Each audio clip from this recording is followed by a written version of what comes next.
جب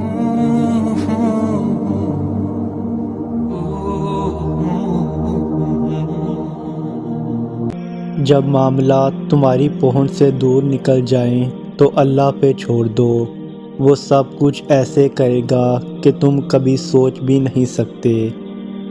لوگوں کے سامنے مسکراتے رہا کرو اور اللہ کے سامنے رویا کرو، کیونکہ دنیا مسکرانے والوں کو پسند کرتی ہے اور اللہ رونے والوں کو۔ اللہ کا شکر ادا کرو، یہ نہ سوچو اللہ تمہاری دعا کو فوراً قبول کیوں نہیں کرتا، بلکہ یہ شکر کرو کہ وہ تمہارے گناہوں کی سزا فوراً کیوں نہیں دیتا۔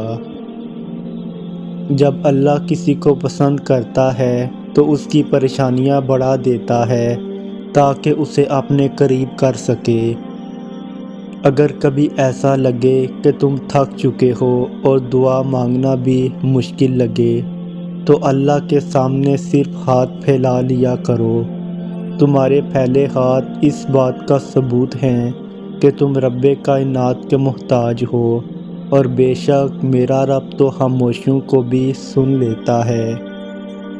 بہترین لوگ بہترین نیت رکھتے ہیں، جس کی وجہ سے اللہ ان کے تمام کاموں کو سنوار دیتا ہے، اور جس کام کو رب سنوار دے اسے کوئی بندہ کیسے بگاڑ سکتا ہے۔ تم مانگو مجھ سے، تمہارا مانگنا اچھا لگتا ہے مجھے، تم کیوں پریشان ہوتے ہو؟ کیا میری قدرت پر یقین نہیں ہے؟ میں تو تمہاری شاہ رخ سے بھی زیادہ قریب ہوں۔ جب تم اپنی ماں کی نیت پر شک نہیں کر سکتے تو اس پر کیسی بے یقینی جو تم سے 70 ماؤں سے بڑھ کر محبت کرتا ہے۔ مجھ سے مکمل یقین کے ساتھ مانگ کر تو دیکھو، عرش پر کن کہہ کر پوری دنیا کو تمہارا وسیلہ بنا کر تمہیں نہ نوازا تو کہنا۔ کسی انسان کے لیے ساری رات رو کے دیکھو، مزید پریشان ہو جاؤ گے، لیکن اللہ کی یاد میں ایک آنسو بہا کر دیکھو، دل پر سکون ہو جائے گا۔ جب رب راضی ہونے لگتا ہے تو بندے کو اپنے عیبوں کا پتہ چلنا شروع ہو جاتا ہے، اور یہی اس کی رحمت کی پہلی نشانی ہے۔